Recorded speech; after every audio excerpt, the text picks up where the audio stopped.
concurso Supervisão Escolar, Praxis Pedagógica e Identidade Profissional. Então, aqui em nome da presidenta, Raquel Matiola, e de toda a diretoria da SESC, e também dos membros e membros da Associação de Supervisores Escolares de Santa Catarina, quero acolher a cada um e cada uma de vocês que hoje se somam a este percurso formativo. Falo também como coordenadora do GPDIM, que é o Grupo de Estudos e Pesquisas em Didática e Suas Múltiplas Dimensões, aqui da Universidade Federal de Santa Catarina, reafirmando a satisfação de manter desde 2008, como a Raquel já anunciou, quase aí 10 anos, essa parceria sólida, comprometida e, sobretudo, necessária entre o Grupo de Estudos e Pesquisas, né, da nossa universidade, aqui da UFSC, e a SESC. Trata-se de uma aliança que certamente se constrói no diálogo entre a universidade e a escola pública, entre uma instituição, entre uma associação que busca o bem comum, entre a pesquisa e a prática, entre a reflexão e a ação. Este curso que tem como foco principal a supervisão escolar, a praxis pedagógica e a identidade da supervisão escolar, nos convoca a pensar, portanto, a supervisão escolar não como uma função burocrática, e vocês vão observar isso o tempo inteiro aqui durante este ano, né? Mas como uma prática pedagógica viva, virtual neste espaço, virtuosa porque ética, porque tem uma dimensão de uma boniteza, por isso estética, crítica implicada, uma dimensão de uma praxis pedagógica que exige um posicionamento, né? Exige uma posição, uma tomada de posição de cada um, de cada uma. Exige sensibilidade, exige compromisso com a formação humana e com a escola pública de qualidade social. Eu espero que assim como as outras edições, a gente começa este ano com um desejo de que se fortaleça ainda mais o projeto e que este ano seja um espaço de troca, de socialização, assim como as edições passadas, que seja de uma escuta sensível, de uma escuta qualificada, problematizadora, de uma riqueza, né, de um fortalecimento da nossa identidade profissional, da identidade da supervisão escolar. Que possamos, juntos e juntas, ampliar os nossos horizontes, tensionar nossas certezas e reinventar possibilidades para a atuação da supervisão escolar. Então, sejam todos e todas muito bem-vindos, muito bem-vindas, e que tenhamos um excelente percurso formativo. Esse é o meu desejo, é o desejo da SESC, é o desejo do GPDIM, é o desejo da UFSC. Então, a gente está aqui para somar junto com vocês, e nós aguardamos o desenrolar, né, o desenvolvimento do nosso trabalho, que vocês possam crescer junto conosco. Muito obrigada. Vou passar para a Ana Paula, né, que também é da diretoria, para poder fazer aí a fala também. Então, boa noite, meu nome é Ana Paula, eu sou supervisora escolar, membro da diretoria da Associação, né, de Supervisor Escolar, também faço parte do grupo, né, de pesquisas de GPDIM, da UFSC. Então, eu vou apresentar um pouquinho para vocês, né, a parte mais burocrática do curso, né. Eu estou na SESC desde 2012, iniciei lá como estagiária, então, né, já tem um longo período, né, estou nessa associação, então, né, é mais um ano, né, que a gente está realizando um curso de extensão. Esse ano o nosso curso, né, é Supervisão Escolar, Praxis Pedagógica e Identidade Profissional. Então, né, sobre o curso de extensão, ele é uma ação, né, em conjunto com o GPDIM, Universidade Federal de Santa Catarina, em parceria, né, com a associação. Então, ele é voltado para a formação continuada de supervisores escolares e profissionais da educação. Então, ele busca fortalecer a atuação do supervisor como mediador do trabalho pedagógico, articulando a teoria e prática no contexto da escola pública. Então, né, muitas vezes as pessoas perguntam, mas o que a gente vai se associar à SESC, o que a gente vai ter, qual é o retorno que a gente tem da associação. Então, né, o retorno que a gente tem da associação é justamente, né, essa formação continuada que a SESC vem ofertando há 30 anos, né, e agora a gente consolidou essa formação com a UFSC, né, então a gente tem uma parceria muito forte com a Universidade Federal. Então, a SESC, ela tem esse objetivo, né, dessa formação continuada, ela tem esse objetivo, né, esse concurso de supervisão escolar que a gente tem hoje, que a gente teve em 2017, que a gente teve em 2024, uma luta muito grande, né, da associação, né, e de todas as outras associações, as associações dos orientadores, dos AEs, dos ATPs, que agora retornou a associação de ATP, que estava inativa por um período. Então, são a busca, né, para não acabar com a supervisão, não acabar com o curso, o supervisor dentro da escola. Então, a gente buscou muito por isso, né, junto com os nossos associados, e hoje a gente tem essa oferta de continuar essa formação continuada, né, e fortalecendo os supervisores que estão, principalmente agora, que são novos, né, nessa rede estadual, que precisam muito dessa formação e desse apoio para a sua prática, né, pedagógica na escola. O nosso curso, né, ele tem carga horária de 100 horas, tá? E aí eles são distribuídos em encontros síncronos, que são online, e atividades assíncronas, que vai ser feita pelo Moodle, que são leituras, fóruns, né, e lá vai ter vários registros. Então, esse período, ele contempla o período de abril até o período de dezembro, né, de 2026.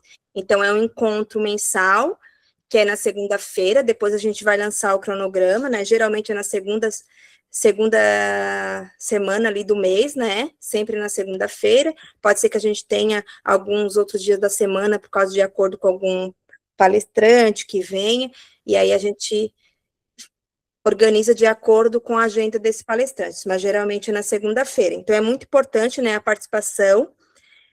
Para a gente ganhar um certificado, né, tem que participar 75% de frequência. Então, todo o curso, né, no final do curso, é inserido um formulário, né, de presença, preencher esse formulário.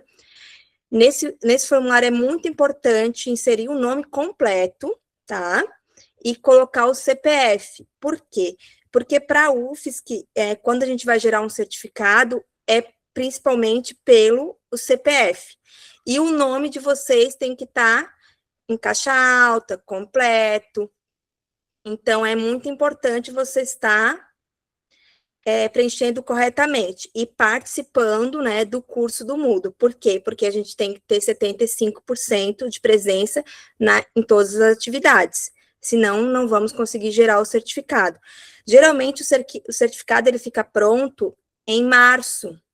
Por que em março? Porque a gente encerra o curso em dezembro, aí a gente tem que finalizar, né, o relatório final, a gente envia esse relatório final para a UFSC, aí eles aprovam ali quando eles retornam.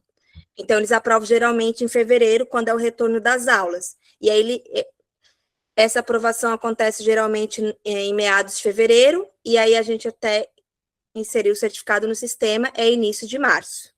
Então, por isso que às vezes as pessoas perguntam, mas eu já gostaria do certificado em dezembro. Infelizmente, né, tem essa burocracia que a gente precisa seguir, né, esse passo a passo da UFSC.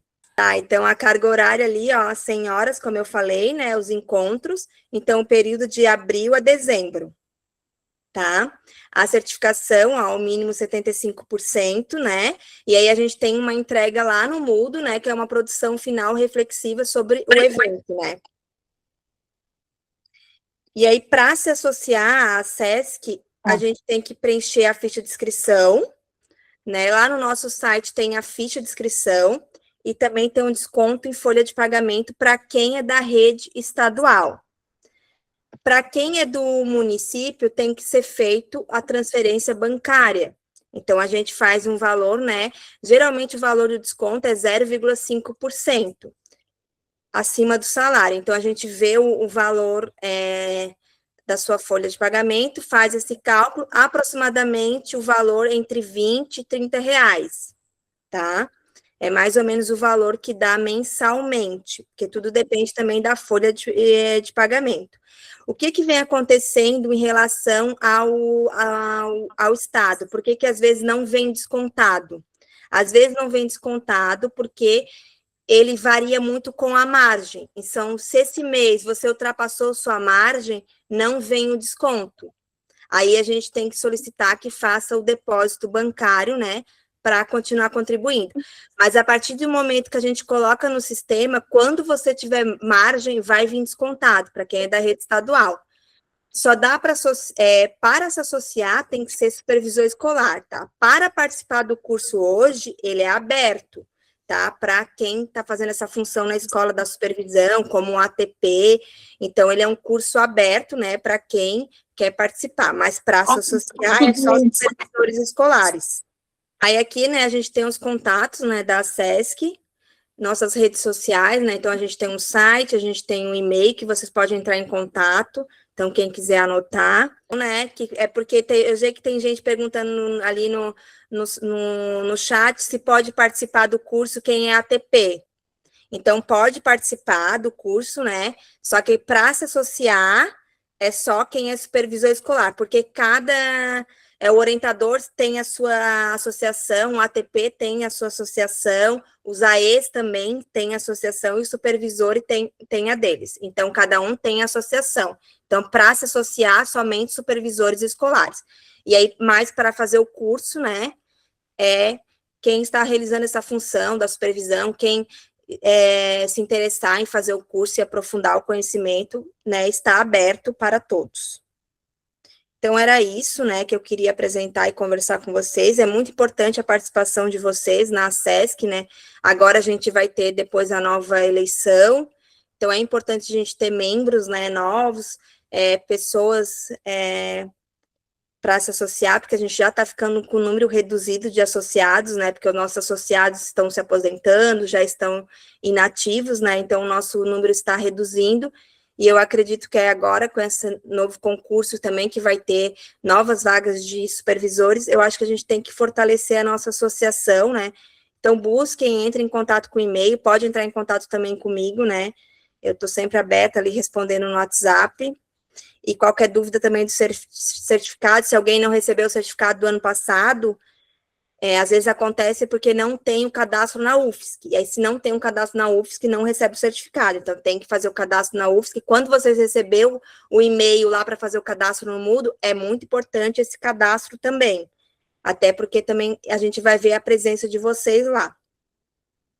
Era isso, muito obrigada. E a gente tem um grupo também de supervisores escolares do estado de Santa Catarina, não é só supervisores do estado, tá, da rede estadual, são supervisores de várias redes também municipais, né? Então, eu acho que é isso, né? Eu quero lembrar também que todo esse trabalho, ele não é feito sozinho, a gente tem toda uma diretoria aí por trás ajudando, auxiliando para que aconteça, a gente tem várias, somos todas mulheres, então tem a Nara, que eu sei que está aí, tem a Isis, tem outras que entraram, agora são as que eu estou visualizando, mas nós estamos em 64 pessoas, então tem bastante. Então, a ideia hoje é que a gente possa dialogar com vocês sobre a supervisão escolar, enfatizar sobre a função, a identidade e a prática da supervisão escolar. Essa fala ela é compartilhada entre mim, né, que sou Raquel, e a Rosemary. Se ela não conseguir entrar, ela deixou um vídeo com a fala dela, né, ela está em viagem pela também associação, né, tem alguns eventos também que acontecem, que a gente está sempre em movimento, mas tem um vídeo para que a gente possa dialogar sobre a temática.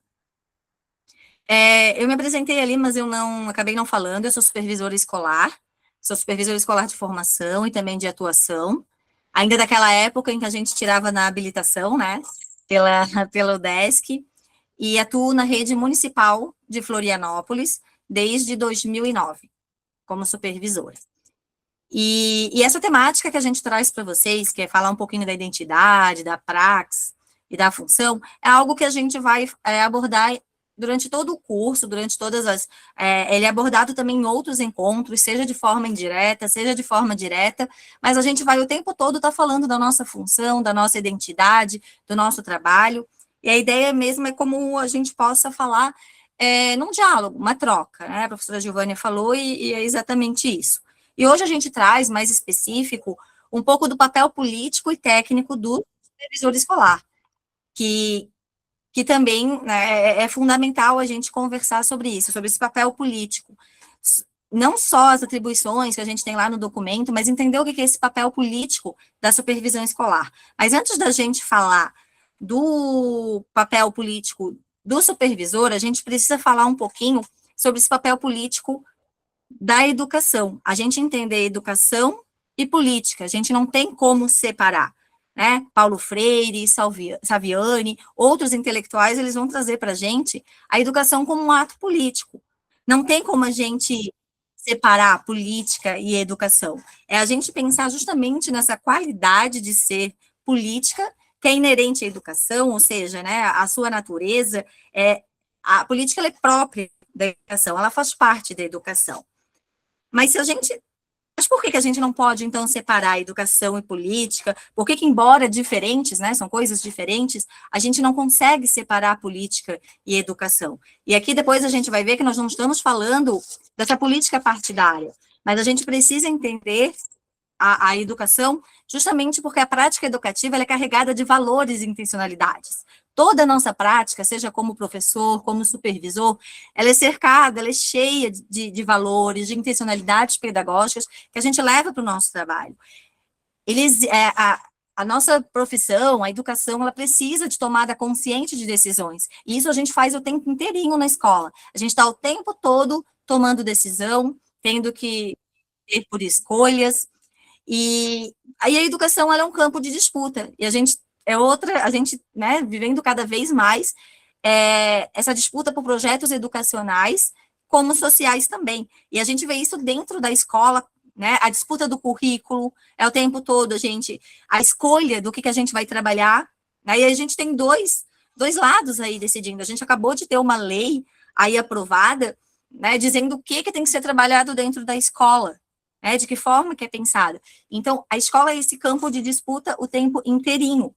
E aí, eu trago essa frase que eu gosto muito do Paulo Freire para a gente pensar, é lá de 1991, de uma entrevista que ele deu, onde ele vai falar que a primeira coisa é que a educação é um ato político, que não há prática educativa indiferente a valores. Ela não pode ser indiferente a um certo desejo ou sonho de sociedade. Ninguém é educador por simples acaso. Ninguém forma por formar. Há objetivos e finalidades que fazem com que a prática educativa ela transborde dela mesma. Isso não quer dizer que a educação seja uma prática partidária. Ou seja, é aquilo que eu estava falando. A gente tem objetivos, a gente tem finalidades, a gente não forma por formar, né? A gente tem uma formação e a gente traz dentro da gente, no nosso trabalho, um projeto, um desejo, um sonho de sociedade. E isso faz a educação justamente traz essa dimensão política, né, de escolha e de decisões. E aí eu também trago a fala também, me remete também a uma outra fala do Paulo Freire, que não existe imparcialidade. Todos são orientados por uma base ideológica. Ou seja, todos nós temos uma base ideológica. A questão é se a base ideológica é inclusiva ou excludente. Né? E aí a gente tem que pensar na nossa prática. Então, reforço mais uma vez, não existe neutralidade. A gente vê muita discussão de falando, porque o professor tem que ser neutro, porque a escola tem que ser neutra. Não existe. E aí o Paulo Freire, eu trago muito ele no livro Pedagogia da Autonomia, né? Quem não leu, deixa aqui a sugestão, a gente precisa conhecer, onde ele vai dizer que é impossível a neutralidade. Acinzentada, ele trata como insonsa. Vai dizer que entender a prática pedagógica como neutra é uma maneira ingênua de compreender. E justamente existe essa fala o tempo inteiro para a gente pensar que tem que ser neutra, que tem que ser neutra. E aí eu trago o Saviani, onde vai dizer... E aí, né, onde o Saviani vai dizer para a gente que não existe saber desinteressado. Todo saber tem um interesse, tem algo por trás. E a gente, enquanto supervisor, enquanto supervisora, a gente precisa pensar sobre isso. Né? A gente precisa pensar que papel que a gente vem fazendo da escola, né? E aí eu trago muito Paulo Freire, gente. Paulo Freire e Saviani vai estar aqui em todas as minhas apresentações. que é mesmo a minha neutralidade, se não a maneira cômoda, talvez mais hipócrita de esconder minha opção ou medo de acusar a injustiça? Lavar as mãos em face da opressão é reforçar o poder do opressor, é optar por ele. Ou seja, se eu me digo neutro nessa, né? Sou neutro, eu já tenho um lado. Eu estou favorecendo ao lado do opressor. Né? E quando a gente pensa em educação, a gente tem que pensar justamente nesse papel, né, de como tem sido o meu trabalho dentro da escola. A minha prática, né? A quem que ela serve? A quem que ela atende? E aí, por isso que é importante a gente trazer o papel da supervisão escolar. Né? Então, a gente entendendo que a educação, ela não tem como separar da política, e não é a política partidária, a gente pensar a dimensão política na escola, na educação, como lugar de disputa, de escolhas, de decisões. Né? E a gente precisa vigiar, então, um pouquinho da nossa prática, qual tem sido. E qual o papel do supervisor, da supervisora? Será que eu me digo qualidade? Ou eu tenho sido, sim, tomado posição, decisão, me colocado, me posicionado. Mas de que maneira que eu venho fazendo isso? Então, não tem como a gente falar, né? Se a educação é um ato político, não tem como a gente dizer que a supervisão escolar, então, não possui um papel político também. Todos nós, dentro da escola, somos agentes políticos, né? De escolha, de decisão, trazemos nossos desejos, nossas, né, intencionalidades. E a supervisão especial, ela sempre, né, falando da gente, aí, nós, supervisores, nós sempre tivemos um papel político, a gente tem esse papel político já na nossa constituição enquanto profissão. A supervisão escolar, ela vai ser profissionalizada lá no final da década de 60, durante a ditadura militar. E ela vem com um papel de fiscalizar o trabalho docente, de controlar, de ser, eu sempre coloco que ela traz a função de o olho do Estado, que era esse mesmo, era fiscalizar e controlar o trabalho docente. Ela tinha uma prática que atendia quem? Ao interesse do Estado, à ideologia dominante. E infelizmente, a gente vê que, né, atualmente, tem se feito muita força para que a gente volte a fazer esse papel de controle, de fiscalização, de ficar preso ao trabalho burocrático, preenchendo planilha para mandar para a Secretaria da Educação, mas esse não é o nosso papel. Desde a década, já ali do final da década de 80, a gente vai ter a redemocratização, e com isso a gente vai ter um outro papel, né, uma transformação desse papel da supervisão. Ainda bem, né, gente? Sai desse papel de ser ali o fiscal do professor para ser um articulador do processo político-pedagógico. E aí a gente passa a lutar por uma gestão democrática, pela inclusão, pela qualidade da educação. A supervisão passa a ter um papel formativo dentro da escola, de subsídio, de ajuda, de auxílio à prática docente. E cheia, né, gente, de intencionalidades. Então, a gente precisa pensar esse papel político do supervisor para além da minha prática. Eu não posso estar ali na minha prática todo dia, sem ter o meu planejamento, sem saber minhas intencionalidades, apenas reproduzindo e servindo, né, a essa ideologia dominante que o Estado traz para a gente, essa formação, né, que a gente vem vendo, né. E aí, é que o Saviani vai trazer para a gente pensar um pouquinho sobre a nossa prática, né, que o supervisor, ele tanto pode desempenhar um papel para consolidar a sociedade que a gente vive, da situação que a gente se encontra, né, uma sociedade totalmente excludente, do jeito que a gente encontra, ou a gente pode ser, sim, e contribuir para a transformação estrutural da sociedade. E aí, vai da gente pensar se o trabalho da supervisão, o trabalho que eu faço na escola, ele está servindo as forças da sociedade que lutam para perpetuar, ou se para transformar a sociedade. E aí eu trago de novo o Paulo Freire. Se a educação ela não é a chave das transformações sociais, ela também não pode ser simplesmente reprodutora da ideologia dominante. A gente não pode estar lá na escola reproduzindo tudo isso, né? Se a gente quer uma sociedade, uma transformação, a gente precisa pensar sobre isso, sobre o nosso papel, sobre a nossa função político-pedagógica, que aí se reforça. Né? E o supervisor escolar, ele precisa tomar consciência do contexto, da sociedade que a gente está inserido. A gente precisa pensar sobre isso. E aí, Paulo Freire, em 1982, eu tenho um livro, já socializei ele várias vezes, que foi de um... Ele não é do Paulo Freire, ele é um livro que ele traz um seminário, do Carlos Brandão, que organizou, né, não troquei o nome não, que ele organizou de um seminário de supervisores escolares que acontecia nacionalmente na década de 80.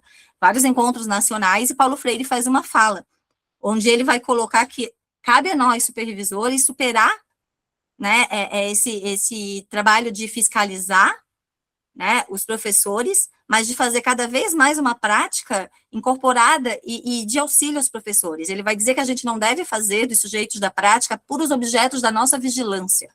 Eu insistiria em que a superássemos. Se ainda existisse essa atitude, segundo a qual, como supervisor, nós vigiamos o trabalho do companheiro, nós, professor também, pelo contrário, como supervisor, nós nos incorporamos cada vez mais à prática dos professores e avaliamos com eles e com os educandos essa prática. Né? Então, ele traz essa postura do supervisor junto, né, ao professor, não mais nesse papel burocrático de fiscalização, que é justamente o que às vezes nos é cobrado, né, até das instâncias maiores. Mas se a gente sabe o nosso papel, se a gente sabe a nossa função, cabe a gente, né, buscar superar, né, e transformar essa prática.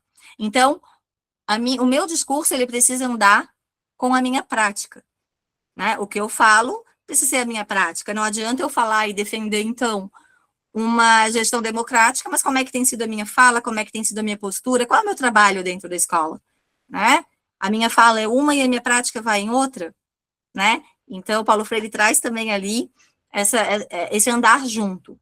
E aí destaco também o quanto é imprescindível, então, que a gente, né, conceba a educação, então, como um ato político a fim de desconstruir o papel autoritário de vigilância que, historicamente, assumiu enquanto supervisores, né, e para isso é fundamental a gente manter uma postura crítica e problematizadora da ação pedagógica por meio de uma participação ativa e efetiva no contexto educacional. E é por isso também, gente, a importância da formação, da gente da troca entre os pares, da gente estar junto, para que a gente consiga ter essa postura crítica, esse olhar crítico, né, num outro espaço, de um outro olhar.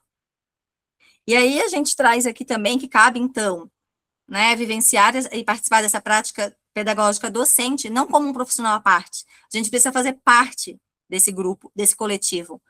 A educação, para ser libertadora, com uma visão mais humana, emancipatória, que a gente tanto fala, ela precisa dessas relações sociais coletivas.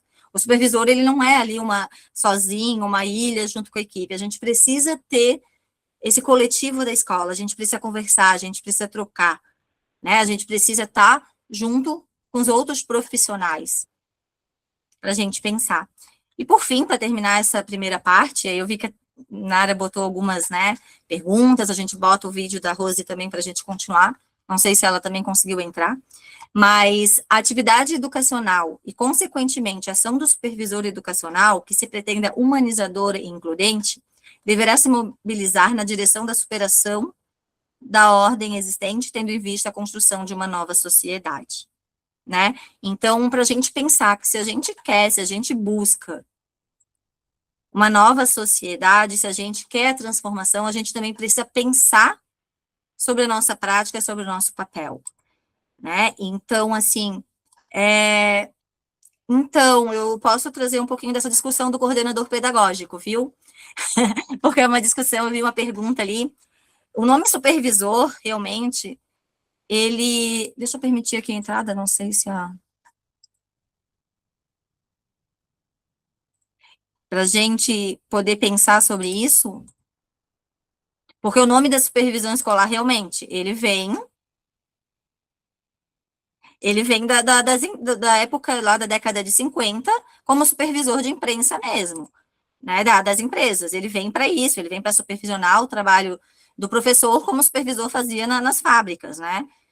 E só que a gente conseguiu desconstruir esse nome pensando na ideia, né, do supervisor como uma supervisão. Alguns autores vão trazer isso, que hoje o nome supervisão, para a gente não pensar mais como aquele supervisor de supervisionar, de fato, o trabalho docente, mas a gente pensar como uma supervisão, aquele que está ali dentro da escola, né, e que tem uma supervisão de todo esse processo, de se pensar como um articulador do processo político-pedagógico, não mais como esse que tá. E o nome coordenador pedagógico, ele implica muitas mudanças, porque, inclusive, a ideia de se colocar hoje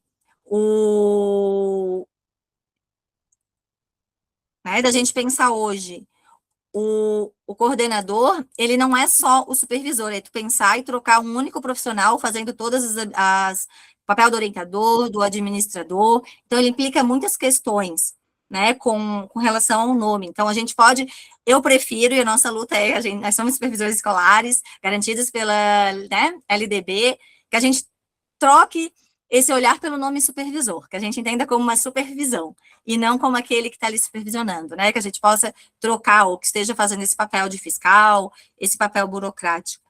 Eu não sei se tem mais alguma pergunta ali, Nara, que aí a gente pode botar também. Na verdade, tem essa pergunta, né, do nome do supervisor.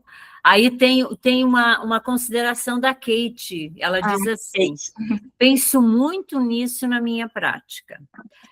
Tento ser integrada à equipe, pondero cobranças que me são feitas e já ando tendo retorno positivo. Maravilhoso, Kate. Esse é um debate que a gente tem feito muito e que eu vejo que lá nos grupos de supervisão sempre surgem.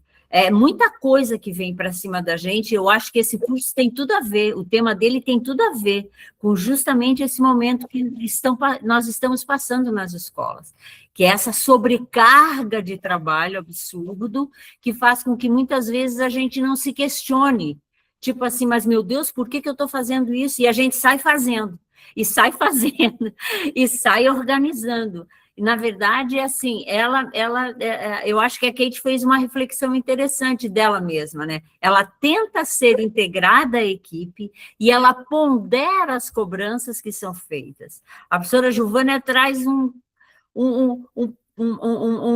uma pérola de Saviani, né? A supervisão escolar, conforme Saviani, desloca-se de uma função de controle, aquela coisa do bedel, aquela coisa do fiscal, aquele cara que anda pelos corredores, que cuida do portão, que vê quem está na sala. O professor está na sala, então está tudo certo.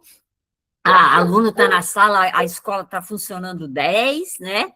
Para uma atuação mais formativa, uma atuação mais crítica e articuladora do projeto político-pedagógico. Isso é muito importante. Sempre a gente tem que lembrar que a escola tem um projeto político-pedagógico, nós fazemos parte desse projeto político-pedagógico, e essa construção ajuda a gente a fazer uma formação mais formativa, mais crítica e mais articulada. E ela ainda traz mais do Saviani.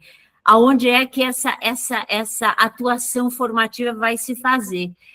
Em uma educação que, como afirma Paulo Freire, é sempre um ato político. Raquel começou lá na frente, né? Eu trabalho muito com Gramsci. Gramsci tem um livro bem interessante que diz, né? Eu odeio os indiferentes. Eu odeio os indiferentes. Aqueles que ficam em cima do muro, aqueles que não se posicionam, aqueles que não têm opinião sobre o que fazem, sobre o que querem. Ser político é isso mesmo, né? E tem um outro livro também que é um achado que se chama Política para não ser idiota. E não é partidária, entendeu? É o político ativa, da humanização. É dessa política que a gente fala, não é da política partidária. Então, inserida em uma educação, como afirma Paulo Freire, sempre um ato político, a supervisão deixa de ser neutra para assumir escolhas e compromissos. Assim, pode tanto reproduzir desigualdades, quanto contribuir para a sua superação. Está vendo como isso é uma linha muito tênue, né, professora Giovânia? Como isso assim, é um limiar, a gente fica ali naquele lugar. Se eu faço isso, eu estou me posicionando. Se eu faço aquilo, eu estou me posicionando. Então, é preciso ter esse discernimento, esse olhar crítico e dizer, mas eu quero fazer isso ou quero fazer aquilo? E ao fazer isso ou aquilo, eu me defino enquanto supervisor, enquanto profissional, enquanto mulher, enquanto tudo, né? Então, pode reproduzir desigualdade, muito por vezes, e a gente não se tocar. Pode, por vezes, reproduzir uma prática bem conservadora e a gente nem se tocar, simplesmente pelo fato de reproduzir. Então, é bom prestar atenção, a tua fala, Raquel, veio bem nesse sentido mesmo, até anotei umas coisas interessantes aqui, e eu perguntei lá, né, como é que eu exerço o meu papel político? É disso que a gente está falando, e daquilo que a professora Gil tão bem coloca ali, e ela termina dizendo assim pode tanto reproduzir desigualdades, como eu dizia, quanto contribuir para a sua superação, que é o que a gente quer, e que é o que a gente espera. Hoje, afirma-se como mediação pedagógica voltada à formação docente e à transformação da escola pública. E aí ela coloca uma pergunta danadinha, várias danadinhas. Primeira delas, a serviço de qual projeto de educação e sociedade está a supervisão que exercemos? Vamos refletir sobre isso. A serviço de qual projeto de educação? Que projeto de educação é esse que nos coloca num tarefismo absurdo, num individualismo muito grande, numa luta e numa competição dentro da escola por atividade e por função absurda? O resultado, né, Nara? Isso, que projeto de nota, né? Isso, quantitativo. A Ana já vai complementar aí. Então, a serviço de qual projeto de educação e sociedade, mais ainda. A professora Giovana vai mais além. É dessa sociedade que a gente está vivendo, que não está sendo fácil para ninguém viver nesse mundo de hoje. Eu imagino que estamos todos nós muito angustiados com tanta coisa que a gente está vivendo. Então, como é que a gente pode transformar a supervisão num espaço efetivo de formação crítica dos docentes? Está vendo?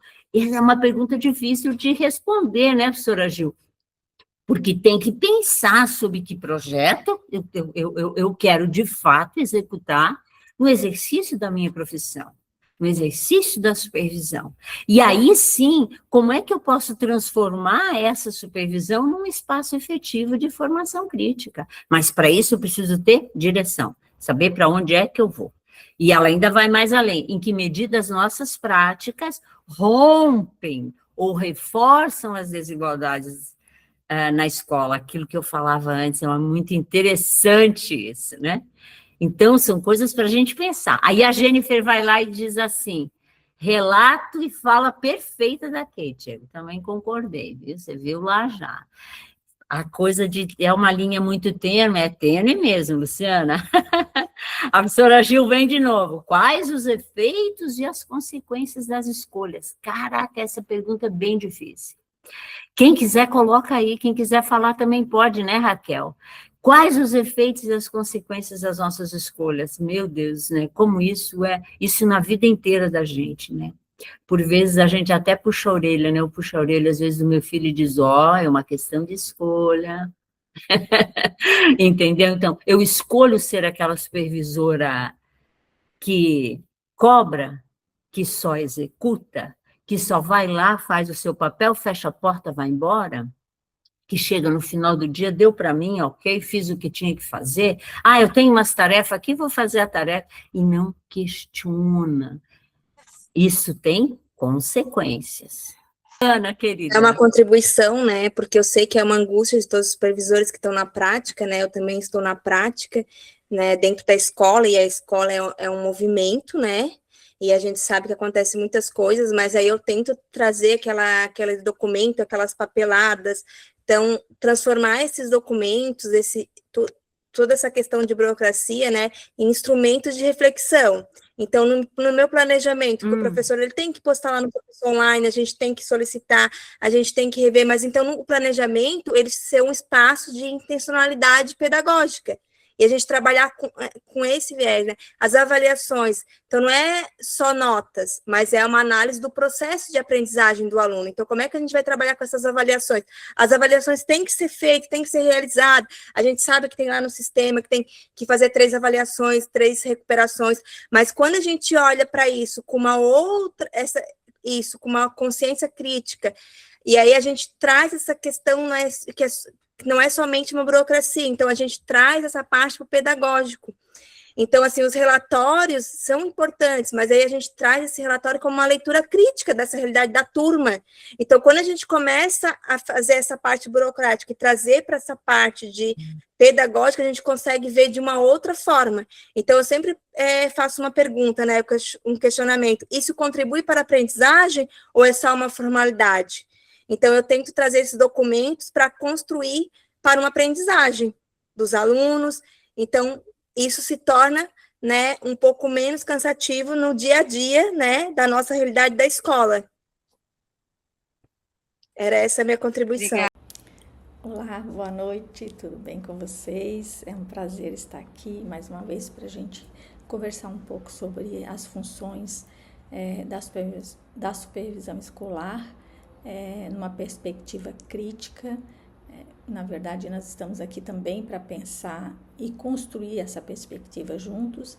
Eu vou falar um pouco das funções que estão na 668 e também estão relacionadas com funções em outros municípios também, em outros estatutos do magistério, outras leis municipais.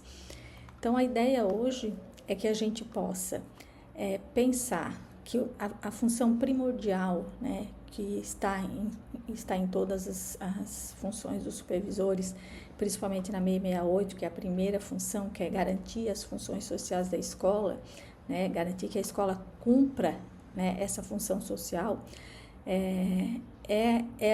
esta função que vai também estar conectada com todas as outras funções, né? Então, para garantir a função social, nós precisamos articular outras funções, mas o primordial a função, né, uma das funções, né, da escola é garantir o conhecimento, né? Então, um conhecimento historicamente produzido, né, situado e como Paulo Freire nos sempre ensinou, que seja uma ferramenta de leitura, né, e transformação do mundo. Então, com isso, nós estamos aqui também para pensar como a supervisão escolar pode combater, né, práticas excludentes, né, hoje normatizadas e naturalizadas, né, numa estrutura aí de sociedade. Então, é importante a gente pensar que, para garantir essas funções, nós temos que garantir o direito de todos os estudantes ao conhecimento historicamente produzido e construído, né, e não uma mera transmissão. Então, como a supervisão vai fazer isso? Vocês podem estar me perguntando, né? Então, no decorrer da nossa fala, a gente vai ampliando isso. Combater, né, as ações de desigualdade, né, o racismo, né, meritocracia e todas as outras questões que estão dentro da escola, como inclusive a evasão escolar, que gera também exclusão, né, e a avaliação também, muitas vezes ela ela também está incluída dentro do processo de construção de exclusão. E para criar essas condições para que a escola cumpra essa função social e discuta isso, né, com intencionalidade dentro da escola, pensando numa escola democrática e emancipatória, nós precisamos articular currículo, planejamento, avaliação e formação docente. Eu peguei esses eixos, eles estão dentro das funções dos supervisores, das supervisoras na 668 e em outras legislações nos municípios também, e nós vamos estar pensando então nessa perspectiva, como que nós podemos atuar dentro dessa visão. Então, como a supervisão, e aí eu trago uma pergunta, como o supervisor ou a supervisora pode planejar essa função, que é a primeira função, ao longo do ano. Então, a primeira coisa que a gente precisa ficar atento se nós temos planejamento, né? O supervisor e a supervisora têm planejamento, porque para pensar essa função ao longo do ano, precisa estar estruturada dentro de um planejamento vinculado à sua função de trabalho, né? Então, é importante para a gente não cair na armadilha de todo dia chegar na escola e a escola que vai dar o tom, o cotidiano que vai dar o tom, que vai definir o que eu faço e o que eu não faço. Então, nós já temos uma estrutura mais ou menos definida do que nós precisamos fazer, então a gente precisa se planejar para isso. E prioridade do nosso trabalho é pensar, juntamente com os coletivos da escola e principalmente com os professores, o ensino. Né? E se esse ensino está dando conta de garantir a aprendizagem, né? E se essa aprendizagem está dando conta de garantir que a escola cumpra a sua função social. Então, é muito importante que a gente não se desvincule disso e não nos percamos, né, nesse caminho, numa ação de supervisão, né, baseada somente no controle. Então, é importante também a gente pensar, e aí eu trago, né, para a gente pensar essa função primordial, que é garantir as funções sociais da escola, 5 pilares, né, que estão dentro da legislação, principalmente na função da supervisão na 668, e estão em outras funções também, que é, primeiro, pensar o diagnóstico da realidade escolar, né, é função da supervisão coordenar a construção coletiva desse diagnóstico junto com a comunidade, para garantir a construção do projeto de escola, o projeto político-pedagógico, né? Construção, reconstrução, reflexão sobre, né?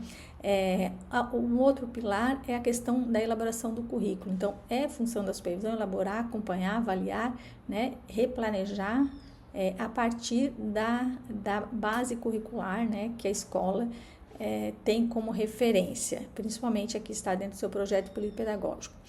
O outro pilar é a avaliação e conselho de classe. Então, é função da supervisão também está nesse processo, né, de coordenação dos conselhos de classe, juntamente com os orientadores. Então, nós vamos também pensar um pouquinho isso. E um dos pilares também muito importante, que é a formação docente. Então, promover o aperfeiçoamento permanente. Como se faz isso dentro do dia a dia, né, no fazer da escola. E a articulação, então, entre teoria e prática, né? Então, como a supervisão vai unir teoria e prática nessa perspectiva de construção de conhecimento, pensando no planejamento, na avaliação, no diagnóstico e dentro da formação. Então, isso é muito importante, que a gente possa refletir sobre isso. E, então, para a gente continuar, o primeiro ponto, né, desse pilar é o projeto político-pedagógico. E aí nós vamos pensar, esse projeto que a escola tem, que hoje a escola documenta, né? É um documento vivo ou é um documento burocrático? Então, o que está no ideal e o que está no real? Né? A atribuição da supervisão é participar do diagnóstico junto à comunidade escolar e coordenar a construção do PPP. Coordenar, não é fazer o PPP.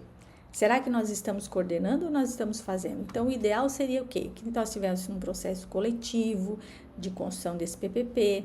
Não precisa estar coletivo, não significa estar todo mundo no mesmo lugar, na mesma hora, fazendo a mesma coisa, tá? Então, existem estratégias que a supervisão tem que criar para que esse processo seja altamente coletivo, né?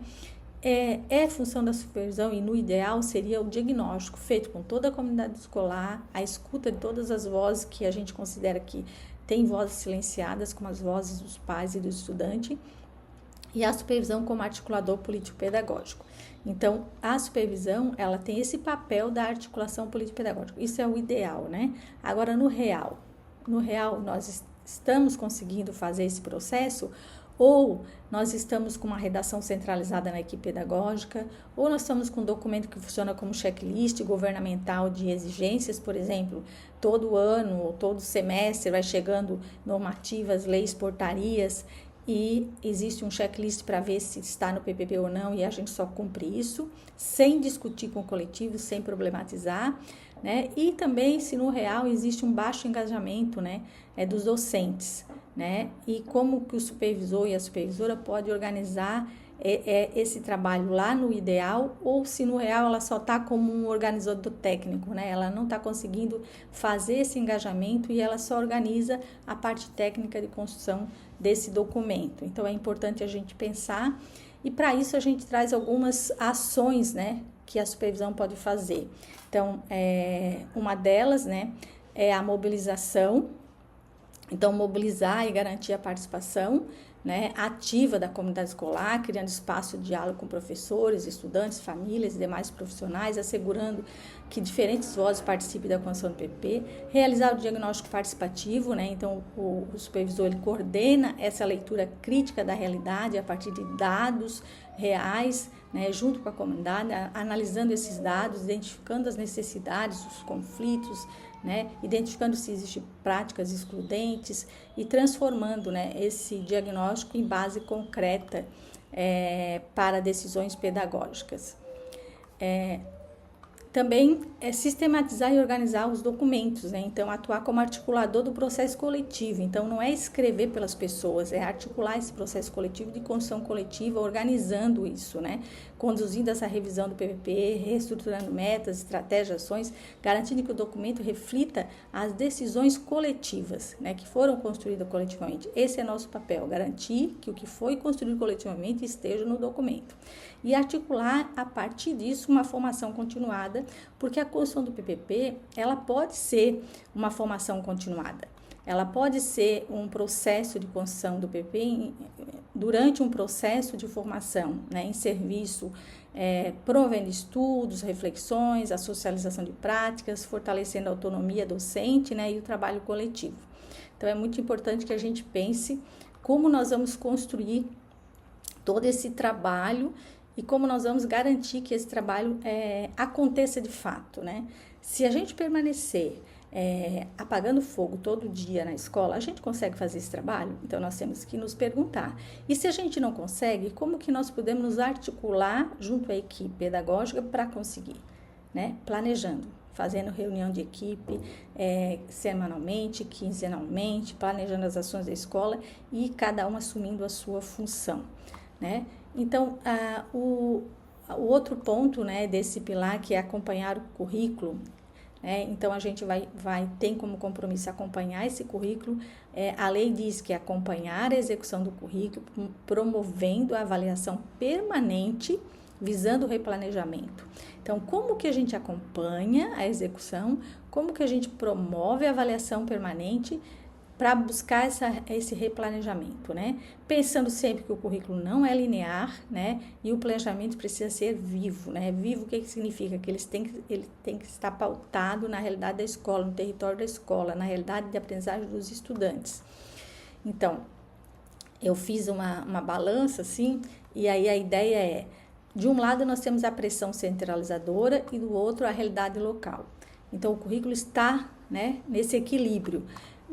Na questão da pressão centralizadora, nós temos a padronização, nós temos a BNCC, né, que tem um foco estrito no cumprimento de códigos alfanuméricos, metas, né, e está sempre sobre avaliação.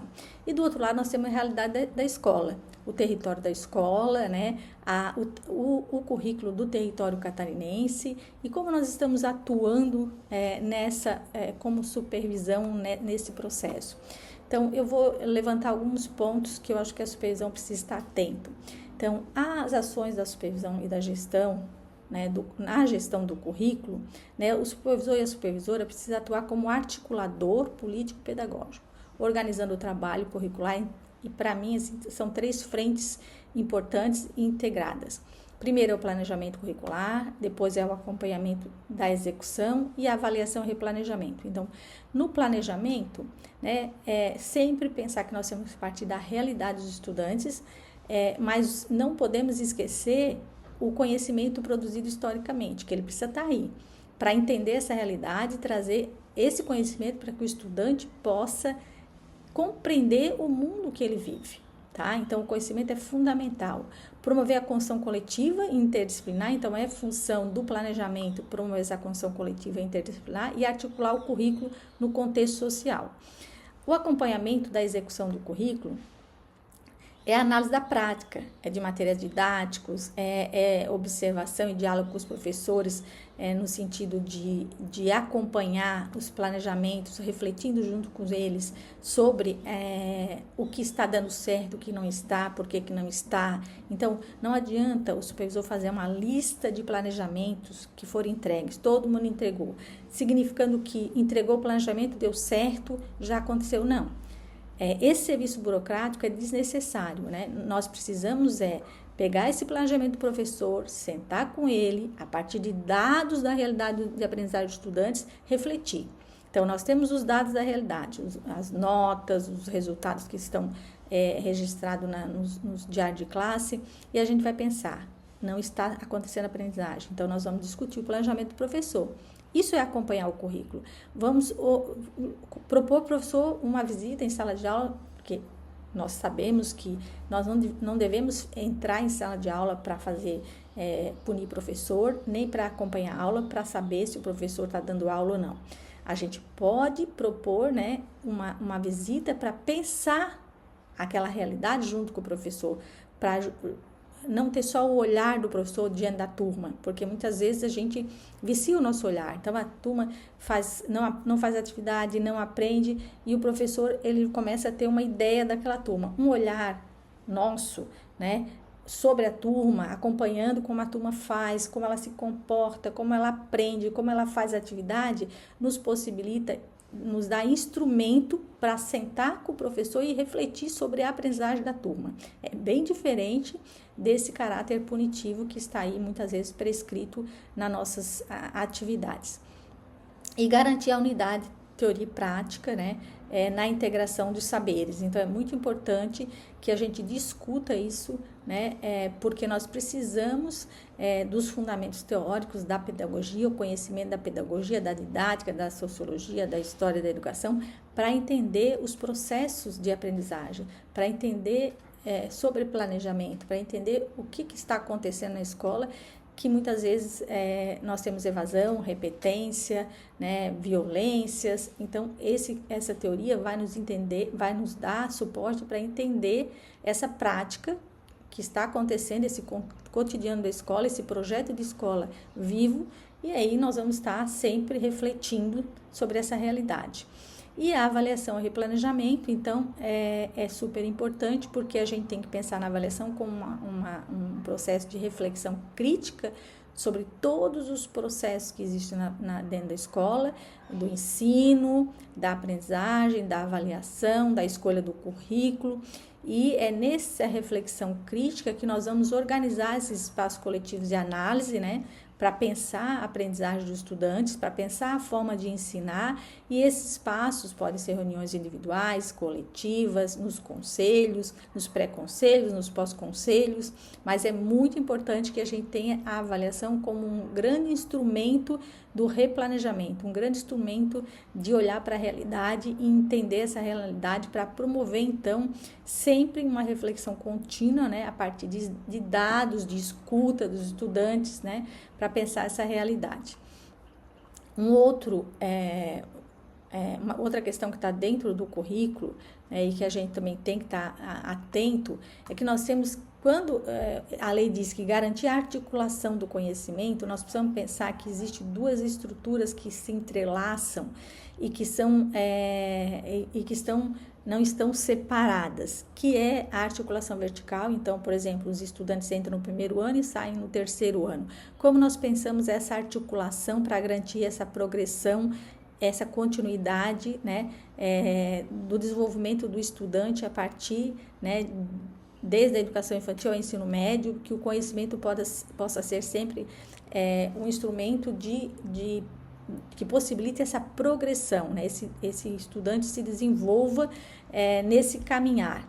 E a outra questão é a articulação horizontal do conhecimento. Então, como que para garantir essa articulação vertical e essa continuidade, nós vamos criar espaços de articulação entre os diversos componentes curriculares para pensar esses estudantes não como um sujeito ou uma pessoa destituída de realidade, de território, né, de turma, né? Ela está nesse contexto da escola, então ela precisa ser pensada ali, e os componentes curriculares, eles têm essa função de construir essa relação entre eles para pensar esse ensino e, como consequência, garantir as aprendizagens. Então, isso é muito importante, e a lei vai dizer, né, garantir a unidade, teoria e prática, conteúdo e forma, meio e fim, todo e partes, técnico, político, saber e não saber, né, é o que vai estar escrito na 668. E daí mais um dos eixos é o conselho de classe como decisão pedagógica, né, então a legislação vai dizer que né, uma função do supervisor e do orientador, né, de acompanhar e coordenar esse conselho de classe. E aí nós vamos pensar que esse conselho de classe ele precisa ter uma avaliação qualitativa, né, que identifica avanços e necessidades sem rotular, que ele seja um espaço de reconhecimento de trajetórias e justiça curricular, um espaço de escuta, que ele seja um espaço de gestão da recomposição de aprendizagem, de intervenção, e que ele seja um espaço de adaptação vível das rotas de ensino, né? Pensar o que está se fazendo e como nós vamos redefinir essas rotas, que é o replanejamento. Não podemos cair no risco burocrático, então nós temos que evitar que o conselho seja apenas uma conferência de notas, né, de registro no SIGESC, de exigências sobre os professores, né, que não cumpriu, que não botou nota, que não fez, que vai fazer ata, que se pensa em punição. Também não pensar que esse conselho é um momento de classificar alunos, né, de pensar em retenção, é um momento de pensar sobre intervenções, né, de reconhecer essa trajetória curricular de aprendizagem, identificar essas necessidades sem rotular e pensar em recompor essa aprendizagem e como nós vamos definir essas novas rotas. Então, isso é fundamental e acredito que é um grande desafio, né, para todos que estão na escola. Então, a gente vai destacar, por exemplo, para a supervisão escolar, né, que é um olhar pedagógico e a orientação, um olhar mais socioeducacional. Então, nós temos o planejamento, que é o pré-conselho, então, análise de dados pedagógica, frequência, avaliação, elaboração de relatórios e instrumentos, levantamento do contexto dos estudantes, a execução, que é durante o conselho, garantir a escuta, o foco na qualidade, a análise das trajetórias de aprendizagem e a promoção da justiça curricular. A avaliação, que é a leitura crítica do processo pedagógico, né, a avaliação das práticas docentes e do currículo, e o desdobramento, que é o pós-conselho, que é o replanejamento das ações pedagógicas, recomposição da aprendizagem, articulação com a família e acompanhamento dos estudantes. Então, são muitas as ações e muitos os compromissos aí que os supervisores têm pela frente, né? E aí nós temos que ter um planejamento adequado para chegar nesse trabalho. E nessa continuidade, né, a gente pensa o último eixo, que é o eixo da formação continuada. Então, nós temos que pensar, será que nós estamos tendo dentro da escola treinamento ou reflexão? Né? Então, a atribuição é promover o aperfeiçoamento permanente dos professores e professoras visando a construção da competência docente. Então, numa concepção tecnicista, a formação pode ser imposta com pacotes padronizados, tempo roubado por informes administrativos e metas, resultado vai ser uma apatia e uma resistência docente. Na concepção crítico-reflexiva, que busca a emancipação, baseada nas situações problema, né, reais do chão da escola, reuniões com ciclo de ações, reflexões, ações da praxe. Então, o resultado espera-se um engajamento e uma mudança real na aprendizagem. Então, para isso, a gente elenca algumas ações, né, da supervisão para a formação docente. Então, ressignificação das reuniões pedagógicas, né, transformar os encontros administrativos em espaços de reflexão, troca de experiência, análise de prática, organização de formação estruturadas. Planejar paradas pedagógicas, momentos específicos para aprofundamento teórico e prático. Apoio pedagógico individualizado, então seleciona material, orienta professores conforme suas necessidades formativas, né? Um atendimento para reflexão do currículo, uso de estratégia de sensibilização, então utilizar várias estratégias para promover o debate, né? Então, para provocar as reflexões, né? Isso é muito importante. Observação formativa da prática, então quando eu fizer a opção de observar a aula, se a escola tiver o entendimento que isso é importante, se o coletivo tiver o entendimento que isso é importante, essa construção tem que ser coletiva, tem que ser projeto de escola, tem que estar no PPP, tá? Então, ela tem que ser de uma forma colaborativa, visando identificar os desafios e construir soluções, e não para acompanhar e investigar a vida do professor.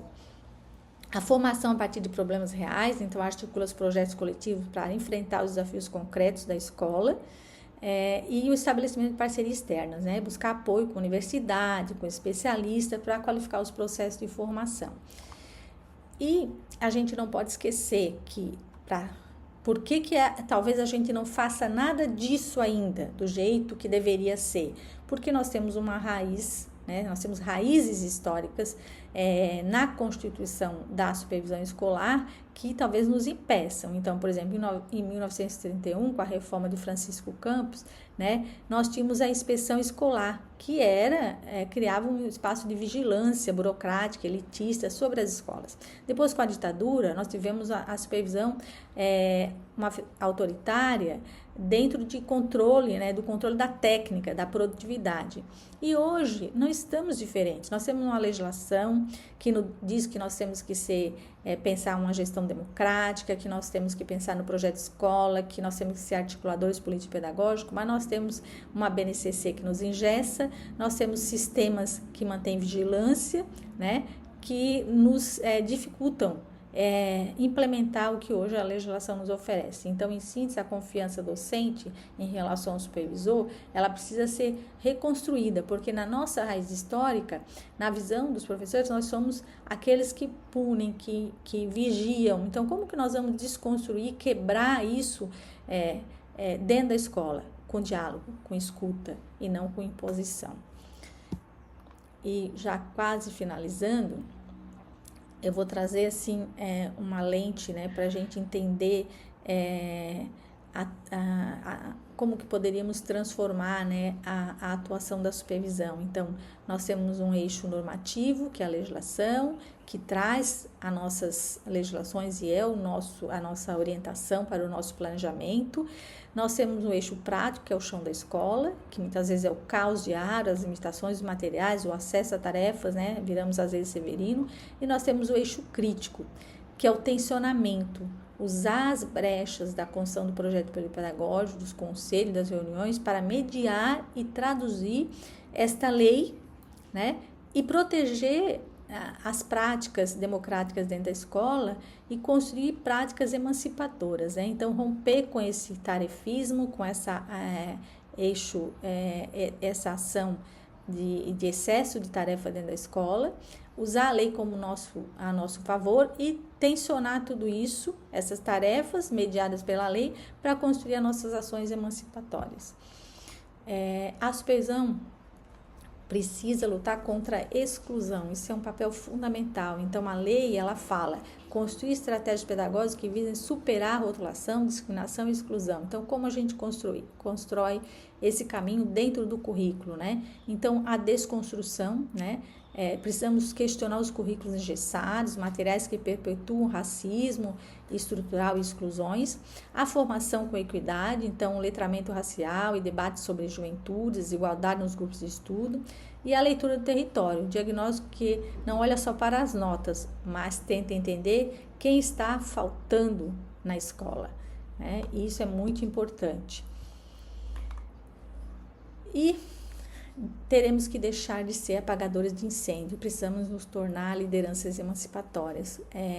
E a lei diz, a 668 não é só um texto burocrático, uma lei, ela nos dá a possibilidade de blindar essa parte técnica, porque ela nos propõe um papel de coordenação, um papel de reflexão, né? Um papel de ato político. Então, precisamos ocupar esse espaço construindo um projeto de escola reflexivo, transformador e não de cima para baixo, né? Que tenha sentido para a realidade da escola. O supervisor escolar, ele é um tradutor dessa essência. Então, o trabalho intelectual e crítico da supervisão, a escola precisa ser pensada para não ser uma reprodutora do sistema, né? Então, a supervisão, ela tem esse papel de reflexão, de libertação desse contexto de opressão. E aí, para finalizar, a gente deixa uma questão para o debate. Então, como fazer da avaliação do currículo um ato de resistência às políticas de controle e um gesto de cuidado com os sujeitos da escola pública, né? Agradeço imensamente a atenção aí e abrimos aí para o debate. Aí eu pergunto ali, como é que a gente se organiza, quem é que participa das reuniões, como é que se articula, as reuniões se articulam com um projeto político-pedagógico, como entendemos a formação continuada. Foram questionamentos que eu fui me fazendo, Rose, conforme você ia colocando ali também, né? Também uma pergunta crucial, quem quiser até comenta. Como superamos as exigências de uma supervisão controladora? Como é que a gente supera isso? De que forma a gente pode fazer isso? A Rose trouxe várias alternativas. Sempre um trabalho coletivo, um trabalho intelectual, um trabalho competente, um trabalho comprometido. Eu acho que, no fundo, a tua fala traz muito esses pressupostos, sabe, Rose? Assim, do comprometimento, da ética, do saber fazer, do fazer coletivamente. E quando você fala, me dá até saudade. Me dá até saudade da escola, assim, da escola básica mesmo, que era de me sentir, assim, comprometida mesmo, sabe? De me sentir, assim, responsável. E saber que eu era importante naquele cenário.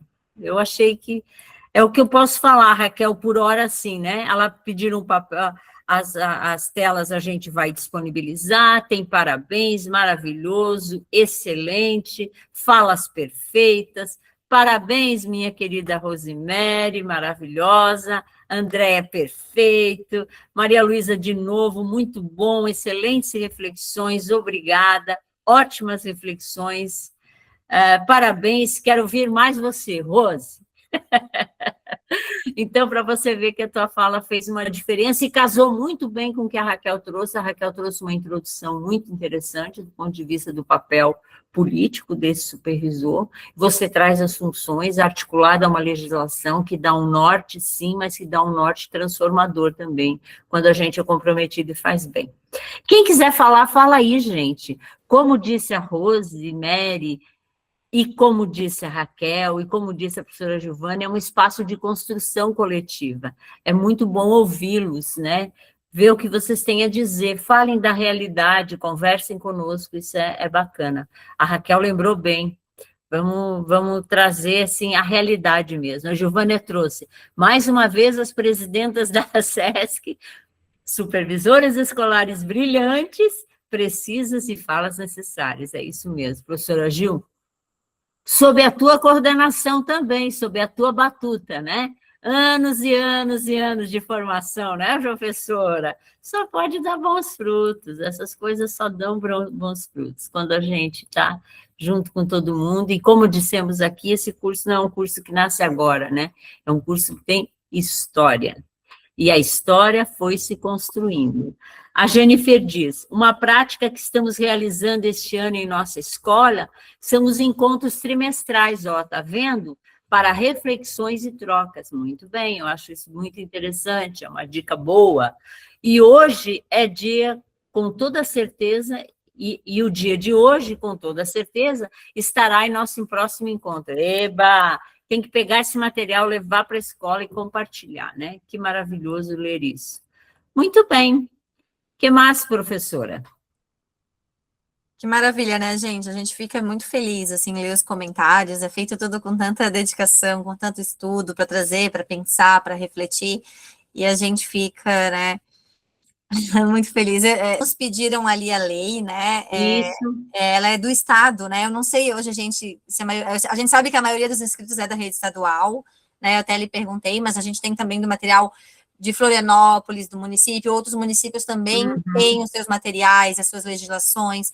E, gente, enquanto supervisores escolares, a gente precisa conhecer, ler, buscar a legislação. É fundamental no nosso trabalho que a gente conheça a legislação, até para a gente poder se posicionar, né, diante delas, né? Se a gente não conhece, a gente acaba só executando e fazendo o que eles estão mandando sem nem saber, né, a nossa função, a nossa atribuição, quando a gente faz ali o concurso, que a gente vai ter ali um edital. Então, assim, da gente entender qual é o nosso papel dentro da escola, o nosso papel político, as nossas atribuições que a Rose traz, as brechas que a gente vai encontrar para o nosso trabalho, mas a gente precisa, sobretudo, estudar essas leis, conhecer, trocar com nossos pares, sabe? Discutir, né?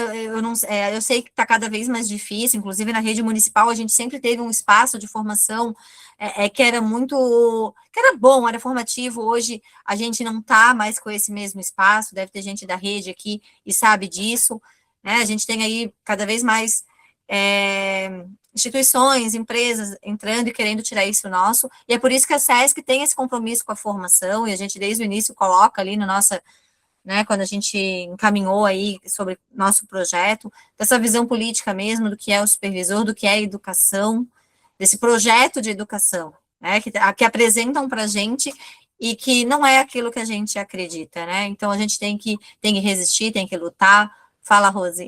Eu acho isso fundamental, fico bem feliz, né, sobre os comentários aí, e quero só lembrar que nós vamos ter uma sala no Moodle, né, que a professora Giovana ainda vai abrir lá na UFSC, e todo esse material vai para dentro da sala. Que a gente traz aqui para esse espaço, a gente espera, né, eu fico bem feliz, foram quase 80 pessoas participando hoje do nosso encontro, que a gente possa ter mais pessoas, compartilhem com os pares de vocês, né, supervisores, né, outros profissionais, esse curso ele é aberto, então que a gente possa estar discutindo, né, no passado a gente teve diretores que participaram, a gente teve orientadores educacionais, a gente teve ATP e até professores, enfim, que participaram, e é importante para conhecer o trabalho aí de supervisão escolar, o que é nossa missão, né? Todo mundo está dizendo aqui que são verdadeiras, que são momentos de reflexão, que no dia a dia atribulado de todo mundo necessário. Então, aproveite, não percam nenhuma live do curso.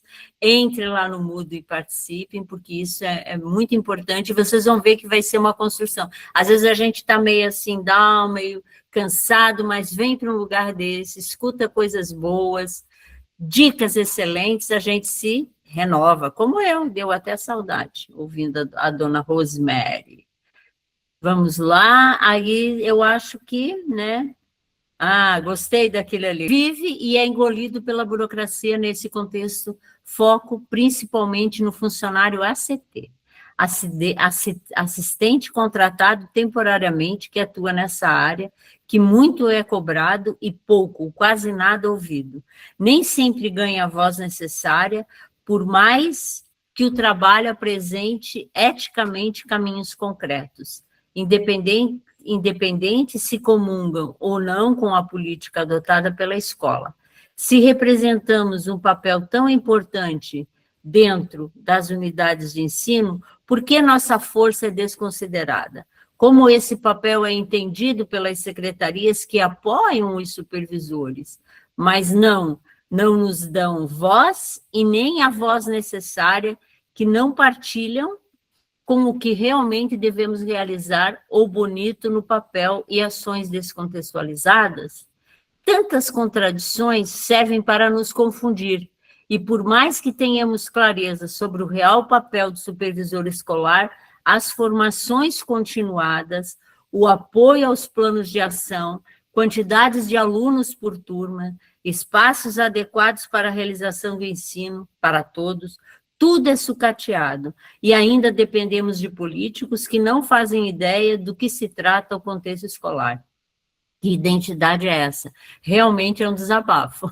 Realmente a gente vive todas essas questões aí que você levanta muito bem, né? São enfrentamentos que a gente tem que fazer. A Rosemary, quando trouxe a questão da formação, colocou uma barrinha escrito treinamento. De fato, o que está acontecendo em muitas formações que a gente está passando não é uma formação crítica, é sim uma formação, é sim um treinamento, né? Então, é sempre importante pensar. Ajuda, vamos lá. Não, é que, primeiro, infelizmente, o ACT, seja supervisor, seja o professor, a gente sabe do quanto que é sucateado, do quanto que tem essa desvalorização, né, em todas as redes, e a gente luta por isso, né, seja via sindicato e outras instâncias, e quando traz o papel do supervisor, a gente entende que ainda é muito mais, tem essa dificuldade da gente ter um trabalho contínuo na escola. É difícil que num ano a gente consiga, né, muitas vezes construir um trabalho, mas eu acho que um caminho é o coletivo. Eu não sei se ela é da rede municipal de Florianópolis, se é do ensino fundamental, se é da educação infantil, porque o que a gente tenta fazer enquanto profissionais é esse trabalho coletivo mesmo, né? Hoje na rede municipal a gente tem um grupo do ensino fundamental de Florianópolis, onde a gente pode trocar, onde a gente tenta se articular. Então, eu acho que é importante isso. E aí, quando a gente está na força do coletivo, fica mais fácil da gente se colocar dentro das reuniões, se colocar dentro do espaço. Eu não sei se tem mais gente aqui do município, o sindicato tem feito várias reuniões com os especialistas no período noturno, já tivemos 2, eu participo, outros participam também. Eu estou afastada nesse momento para fazer o doutorado, mas eu estou afastada, mas a gente não, né, a gente está sempre na luta. Então, assim, esses espaços a gente precisa ocupar, né? A gente precisa ocupar esses espaços também de luta e resistência, do coletivo, porque sozinho realmente já é difícil no coletivo, mas sozinho fica mais ainda. Sozinhas a gente fica muito difícil da gente enfrentar todos esses desafios, né? É isso. E a gente precisa disso, né? Então, Rosane, aí, ó, a Raquel deu um monte de dicas também, né? Te junta, procura, né, pares e conversar sobre e ver como é que pode ir superando essas coisas, né? Em conjunto, troca ideias com as colegas, como é que tu está reagindo a isso, como é que tu está reagindo àquilo, entendeu? E vai construindo uma base mais coletiva e vai se fortalecendo. Devagarinho a gente vai rompendo as barreiras, né?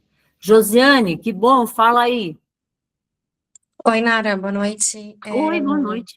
Até um encontro da fala ali da Raquel, que eu acho que não só, eu sei que aqui é sobre supervisoras, né? Mas eu, no meu caso, sou assistente técnico-pedagógico, trabalho na rede estadual e também, assim, eu acho que cada cargo tem sua especificidade, o meu também tem, como o de vocês, né? Mas, assim, eu acho que em colaboração também com os outros cargos é bem interessante, né, Raquel? Porque na rede estadual, o assistente técnico-pedagógico age muito diretamente e apoia o trabalho do supervisor e ao contrário também, né?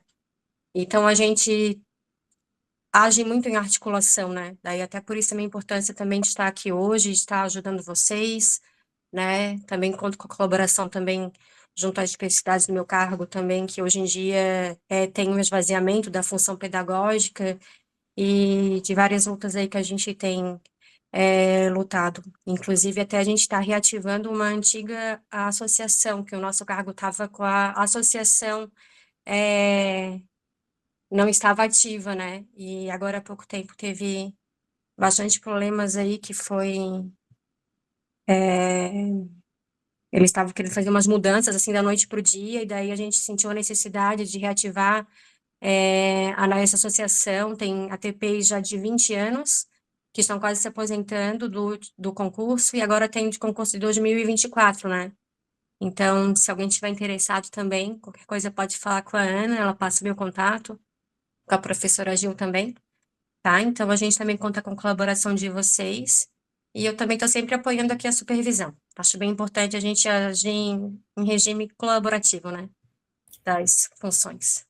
Muito bem, Josiane, isso, disse tudo. É isso. Eu falei É sim. na minha fala lá no início, né, que é o coletivo. Quando a gente fala o coletivo de escola, né, nesse caso ali eu trouxe para ela da supervisão, para ela se fortalecer na questão do papel do supervisor. A gente precisa estar com nossos pares, mas o coletivo da escola somos todos nós, né, e não tem outro caminho, né? Na escola estamos lá, né, é o professor, é a direção, é a secretaria, a gente tem, né, uma imensidão, cada escola, cada rede é uma realidade de profissionais, e que a gente possa ter, o supervisor ele tem esse papel formativo também na escola, e para a gente trabalhar no coletivo, né? Eu não vejo outro caminho.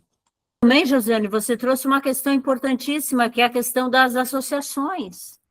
Que associações e sindicatos sofreram um desgaste muito grande nesse país nos últimos anos. Todos nós sabemos. Associações são importantes. Eu vejo o quanto a SESC é importante nesse processo de formação. Quantas pessoas ela junta, entendeu? Não é nem só a questão da associação, mas é daquilo que um grupo de pessoas, buscando objetivos comuns, consegue resolver. Então, assim, ó, procurem a associação, se associem, é uma forma de debater, é uma forma de discutir, é uma forma de traçar metas comuns mesmo, né? É muito interessante isso. A gente Só ao discutir a formação, a gente já contribui muito com a categoria. Isso é muito importante, esse espaço é muito importante. Parabéns, Josiane, tem que recuperar mesmo a associação e fortalecer. Eu acho que é isso, né? A gente quer agradecer novamente a todos vocês, a participação, ficarem com a gente até esse horário. Acabou passando um pouquinho, porque a gente teve aquele início, teve os contratempos, mas que bom que vocês ficaram com a gente até agora, a gente agradece, né, imensamente. Assim que a gente sempre vai mandando para vocês o próximo encontro, não se preocupem, todas vão receber, tá? Gratidão, professora Giovânia, a toda a diretoria que está aqui presente também, que participou. Enfim, né, aguardando já pelo próximo aí, que a gente possa ter mais esse momento aí de discussão.